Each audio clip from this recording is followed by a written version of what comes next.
फुसफुसाती परछाइयाँ। यह ठंडी शरद रात थी जब सारा उस पुराने निर्जन घर के पास पहुंची जो शहर से बाहर था। उसने यह कहानियां सुनी थीं सभी ने। वह घर सालों से खाली था और कोई नहीं बता सकता था कि रात के समय दीवारों के भीतर अजीब आवाज़ें क्यों गूंजती थीं। लेकिन सारा कुछ अलग था। वह डरी नहीं थी। वह हमेशा अज्ञात की ओर आकर्षित होती थी और आज रात उसने ठान लिया था कि वह उस घर में रात बिताएगी और उसके रहस्यों को खोलेगी। जैसे ही वह अंदर पहुंची, दरवाज़ा धीरे से चरमाया और उसके पीछे बंद हो गया। अंदर की हवा बासी और सड़ी हुई थी। हर सतह पर धूल जमी हुई थी और लकड़ी की मंजिलें उसके कदमों के नीचे बुरी तरह से चटक रही थीं। उसने लाइट स्विच किया लेकिन कुछ नहीं हुआ। बिजली नहीं थी। सारा ने यह उम्मीद की थी। उसने अपनी टॉर्च निकाली और इधर उधर देखना शुरू किया। उसकी रोशनी अंधेरे को चीरती हुई। घर बहुत बड़ा था। उसके कई कमरे थे जो एक भूल भुलैया की तरह फैले हुए थे। उसने रसोई, दीवारों से उखड़े कागज और फिर सीढ़ियाँ देखीं जो दूसरे तल तक जाती थीं।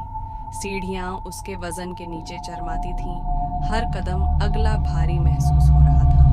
ऊपर पहुंचकर वह रुकी। एक अजीब सिहरन उसके शरीर को जकड़ लिया और उसने सुना कि हल्की फुसफुसाहट दूर से आ रही थी। उसने इसे हवा का खलल समझा और नज़रअंदाज कर दिया। लेकिन फुसफुसाहट तेज होती गई। सारा का दिल तेजी से धड़कने लगा। जब वह गलियारे में चलने लगी, उसकी टॉर्च कांपती हुई हाथ में थी। फुसफुसाहट हवा से नहीं आ रही थी। यह आवाज़ घर के अंदर से आ रही थी। वह मुड़ी और देखा। गलियारे के अंत में एक दरवाज़ा था, पुराना, सड़ा हुआ और थोड़ा खुला हुआ। उसके भीतर से हल्की सी रोशनी झांक रही थी। उससे खींचते हुए सारा पास गई। उसने दरवाज़ा खोलने के लिए धीरे से दबाया, जो एक डरावनी आवाज़ में चरमाया, और वह अंदर चली गई। कमरा छोटा था। एक टूटी हुई खिड़की से हल्की रोशनी आ रही थी। कमरे के बीचों बीच एक पुराना, धूल से सना हुआ शीशा रखा था। सारा की सांसें रुक गईं। वह दरवाजे की तरह टूटा हुआ था। उस पर ताना हुए दरारें जैसे नसों की तरह फैली हुई थीं। लेकिन जो उसे सबसे ज्यादा खींच रहा था वह शीशा नहीं था। वह था जो शीशे के अंदर था। उसने देखा कि शीशे में उसके पीछे की कोई परछाई थी, लेकिन यह उसका ही चेहरा नहीं था। यह कुछ और था, कुछ अजीब, कुछ डरावना।